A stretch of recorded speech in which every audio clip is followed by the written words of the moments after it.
All right, welcome. Today's lesson is on 5.4, and this is more trig graphs, but today we're going to do there are four remaining trig graphs. So tangent, secant, cosecant, and cotangent. So just to get you kind of thinking about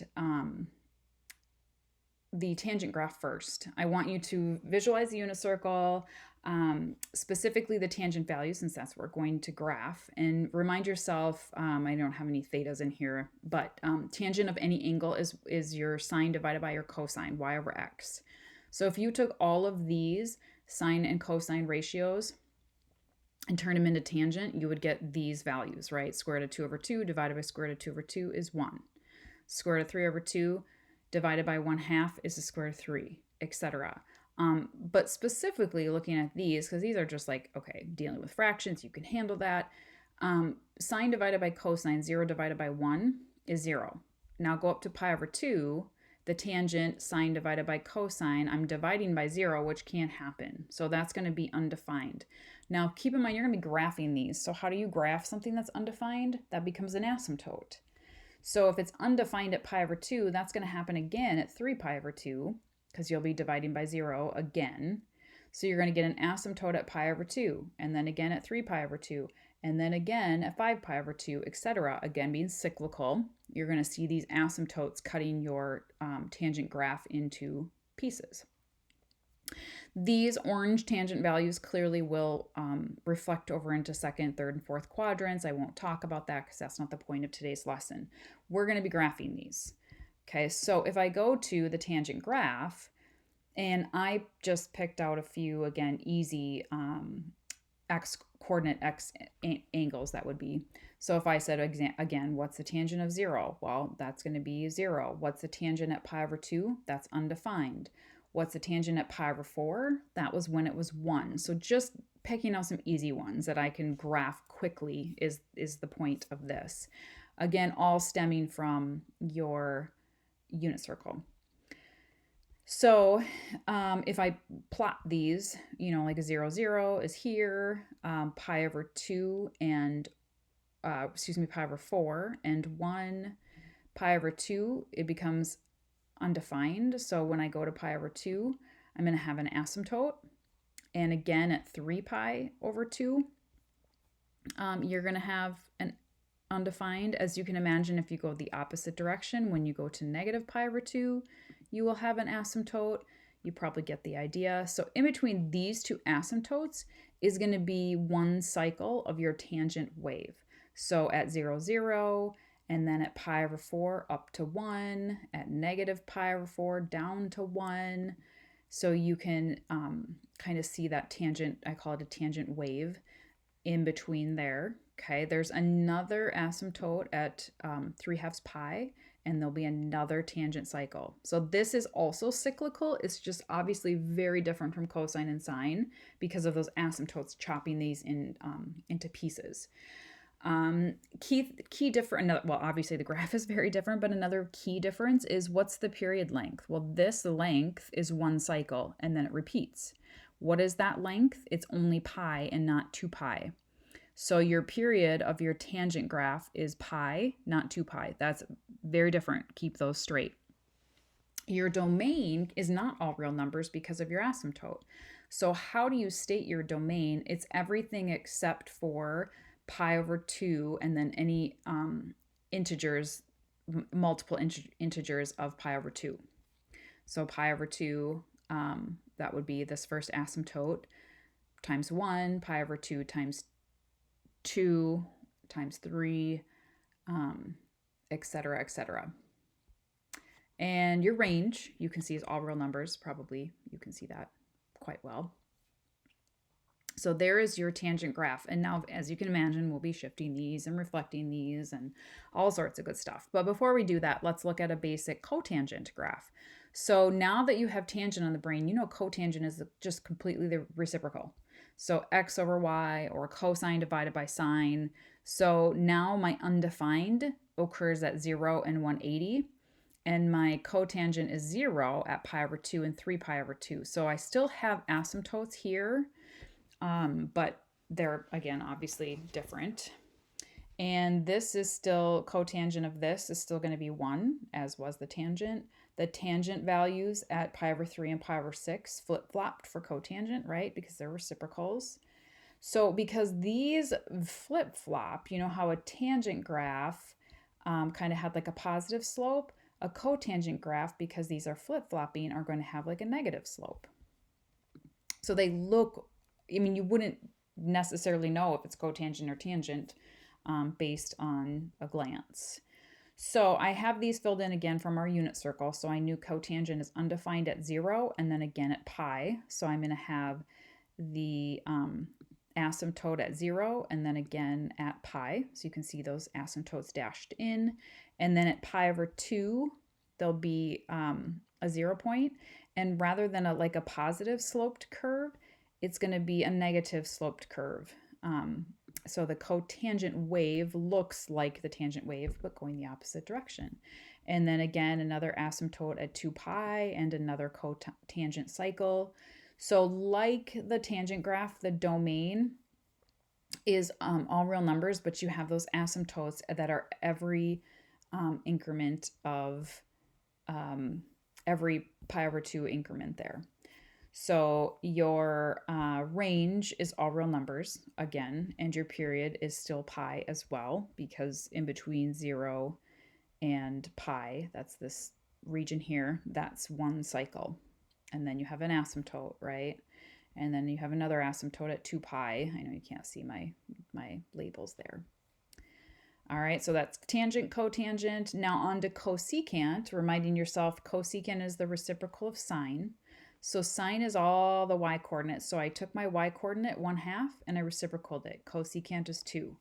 Square root of 2 over 2, if you reciprocal that, you get the square root of 2.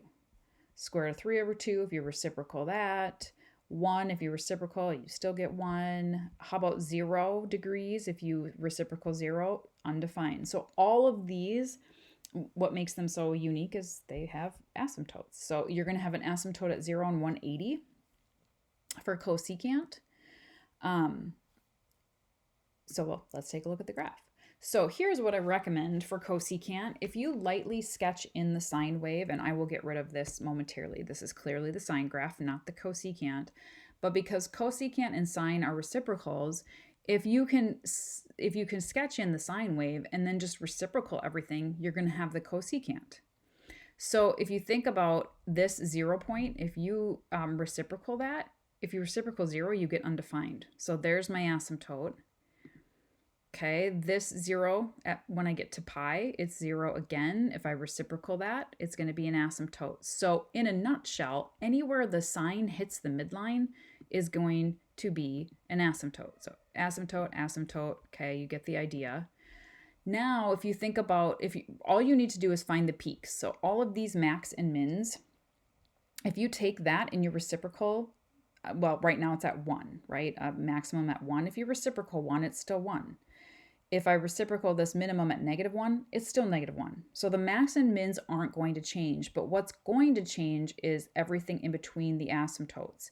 So if I take this point, let's just say it's like 1/2. If I reciprocal that, that's going to be up at 2. So basically everything here going down is going to go up. Everything here is going to reciprocal, so it's going to reverse. So you're going to have essentially a bunch of little parabola pieces in there, okay? So if I unveil these, notice where this max was, still it becomes a minimum. Where this minimum on my sine wave is becomes a maximum, okay? Now I'm going to get rid of the sine wave so you can focus on, here is your cosecant graph, right? So all the mins and maxes of your cosecant graph occur at your mins and maxes of your sine wave. So that's an easy way to maybe think about those mathematically and shortcut for graphing. So again, your domain is everything except for, notice there's asymptotes in every increment of pi. Your range, be careful, is not all real numbers because there's nothing in between your max and mins here. So your range is everything from 1 to infinity and -infinity to -1. So using interval notation, right? Your period is still 2 pi because it's the reciprocal of a sine wave. And if a sine wave has a period of 2 pi, so does your cosecant. So if you go from 0 to 2 pi, this piece of graph that's going up and down, that creates one cycle. So I actually have 2 cycles graphed here. All right, last but not least, your secant. I'm going to go through this one a little more quickly. Is very much like cosecant, but you're reciprocaling your cosine. So I took all the cosines, reciprocaled them, right? If I go to the actual secant graph, knowing it's the reciprocal of cosine, okay, so I have the cosine wave sketched here, and I will get rid of that in a second. But anywhere the cosine wave hits 0, like the x-axis, those are going to create asymptotes. So I'm going to have an asymptote here. I'm going to have an asymptote here, etc. So anywhere it goes through the midline, right? So those are now all asymptotes. And then just like the cosecant graph, the secant graph also takes its max and mins right here, and they reciprocal. So now instead of this, when I hit this max here, it's going to become a min and have like a little parabola piece. This min becomes a max, little parabola piece, right? So I'll get rid of the cosine graph, and that is your secant graph. So it looks just like a cosecant graph, right? But it's not. Okay, and then again, just like cosecant, your domain is everything except for, note that the asymptotes are hitting at pi over 2, right? Range is like the cosecant graph, negative infinity to negative 1, and then 1 to infinity, and your period is also 2 pi. So this would be one cycle right here from negative pi over 2 to 3 pi over 2. And you can graph, if you wanted to graph like part of one, you certainly can. All right, so in summary, very quickly, this is just like your cosine and sine graphs. You have your vertical shift, you have an amplitude, you have a frequency, you have horizontal shift. So none of these are any different than the other day. The one thing I will stress is your period length. Okay, tangent and cotangent is a period of pi divided by k. So if k changes, your period changes based on that. Your cosecant and secant is still 2 pi over k. Please note that difference. That's the biggest difference. Well, and the graphs look way different, right? So I'm going to just go through one of each kind of quickly, starting with the tangent graph. Okay, so notice on the tangent graph, and I didn't prompt you for anything but the period, but you could certainly list stuff out. There's no horizontal shift. There's no vertical shift. The amplitude is 3. Frequency is 2. Okay, normally your period is pi, but because your frequency is 2, your period is going to be pi over 2. Okay, so now think about, you got to stop yourself and you got to think about tangent graphs. Where's tangent undefined? Tangent's undefined at pi over 2. Okay, so normally, and the period length is normally pi. So normally from pi, negative pi over 2 to positive pi over 2 is going to be my tangent cycle. Now my period length cut in half. So but there's no shifts. So now my asymptotes are going to be from negative pi over 4 to positive pi over 4. So that tangent cycle is going to get really, really narrow, right? Okay, then a tangent graph without any shifts starts at 0, 0. Okay, then because the amplitude is 3, it's not really an amplitude, it's not like a max necessarily, but from my 0, 0 to either asymptote, halfway in between, I'm going to go up 3. And then same with the other direction, halfway in between, I'm going to go down 3. Now, if this was reflected tangent, these up and down 3s would just flip-flop. And that would make my tangent wave. Okay, that's one cycle, right? If I want to toss in another cycle, here's another asymptote, pi halves of a distance, my period, toss in another cycle. All right, on to cotangent. Like tangent, the period is pi over k. So k is 1, so my period is going to be pi. Cotangent graph looks like this normally, but notice this one's reflected. So now my cotangent graph is going to reflect, and it's going to look like a tangent graph, right? Okay, so this is a normal cotangent, but we're going to reflect that. And horizontal shift to the right, pi over 2, and the vertical shift is up 2. So what I would recommend, again, thinking about your normal cotangent graph, starts at or has an asymptote at 0 and pi. Okay, and my normal middle point of a cotangent graph is at pi over 2. Okay, so asymptote here at 0 and pi. But now, so my period length didn't change, so that's great, but I have shifts. So now this point is going to go to the right pi over 2 and up 2. That's going to be right here. Both of these asymptotes at 0 and pi are also going to shift to the right. Anytime you have horizontal shift, everything, including asymptotes, shift. So now my asymptote's going to be at pi over 2 and 3 pi over 2 instead of 0 and pi. So I'm going to kind of box that in. So here's my cotangent cycle. Now again, normally cotangent does this, but it's reflected. So from my cotangent point, to this asymptote, instead of going down 2, because my amplitude is 2, it's actually going to go up 2. And then halfway between my midpoint and the other asymptote, normally it would go down or up 2, but this one's going to go down 2 because it's reflected. And you can see that cotangent cycle. So these are harder for sure. I'm just trying to give you one of each, right? Okay, secant. Now, secant's a reciprocal of what? Indeed, cosine. So off to the side here, I have, okay, let's just think about the cosine graph. So same function here and here, except I'm doing cosine instead of secant. I would also factor out the 2, remember my advice, so I can see that horizontal shift. All right, so amplitude is 4. The period is 2 pi divided by k, so that's going to be pi. Horizontal shift to the left, pi over 2, and vertical shift is down 2. You can see all of that. We talked about that yesterday with cosine graph, so that's not new. So if I graphed all of this, my shifts are from 0, 0 to the left pi over 2 and down 2. That would be my midline you can see in green. Okay, but because it's cosine, it starts at the amplitude. So then I went up 4, and my period length is pi, so it's going to start here, end here. Halfway in between from the midline, it's going to go down 4 amplitude, and you can kind of see that cosine wave. And I'm not going to actually draw it in the cosine wave, but I'm going to use those cosine points, and I'm going to reciprocal them because it's secant. So now my 0 points become asymptotes. Oops, I didn't want to unveil that.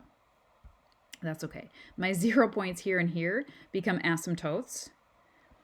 And I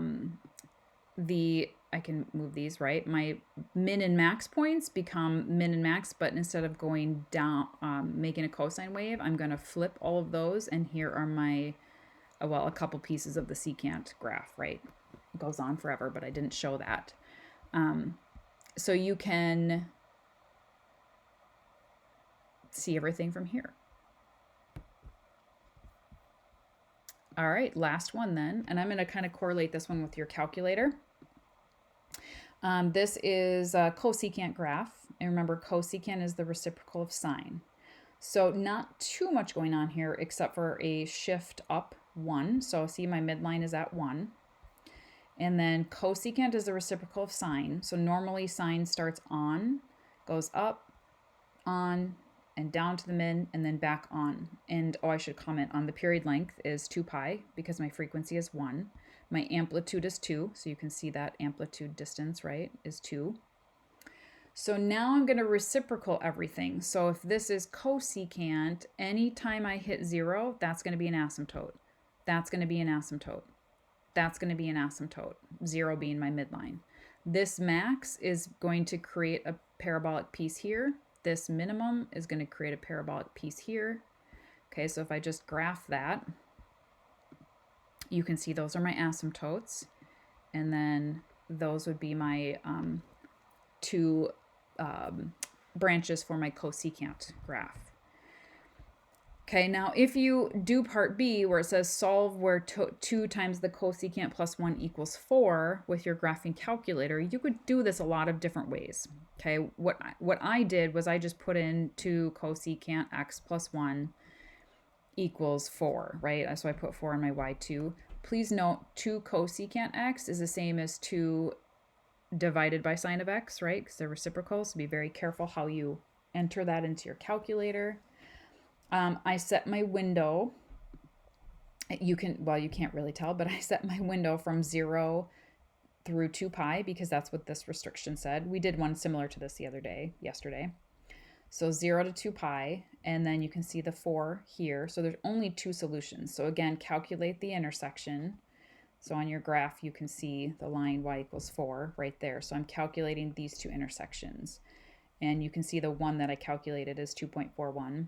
This one is 0.73, which you can't see, but you can tell from the graph either way. So again, we did this yesterday, just not in terms of a reciprocal trig function. So there you have one to give you an idea.